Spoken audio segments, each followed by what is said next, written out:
சகாயம்னு ஒரு ஐஏஎஸ் அதிகாரி இருந்தார். அவர் மதுரைக்கு போனார். மதுரைக்கு போகும்போது இங்கே வந்து கலெக்டராக இருக்கும்போது தலைமைச் செயலாளருக்கு கடிதம் எழுதினார். எப்படி எழுதினாருன்னா, கிரனேடில் இங்கே வந்து பயங்கர முறைகேடு நடக்குது, அரசாங்கத்துக்கு கிடைக்க வேண்டிய வருமானம் எல்லாம் லட்சக்கணக்கான கோடி வந்து தனியாக சாப்பிட்டு போகிறான் அப்படின்னார். கடிதம் எழுதினார். உடனே உயர்நீதிமன்றம் என்ன பண்ணாங்க, அவரையே உயர் அதிகாரியாக போட்டு கமிஷன் ஒன்று அமைச்சு நீ விசாரித்து சொல்லு அப்படின்னா, 1,00,000 கோடிக்கு மேலே இவங்க அடிச்சுட்டு போகிறான் அரசியல்வாதி, அரசாங்கத்துக்கு கிடைக்க வேண்டிய பணம் இதாகிடுச்சு அப்படின்னு சொல்லி ரிப்போர்ட் கொடுத்துட்டார். 2012 கொடுத்தார்.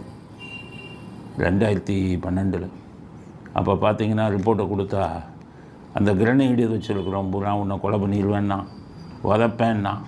உடனே ஹைகோர்ட்டில் சொன்னார், என்னை உதைக்கிறேங்கிறான், கொலை பண்ணுறேங்கிறான், உண்மையை சொன்னதுக்காக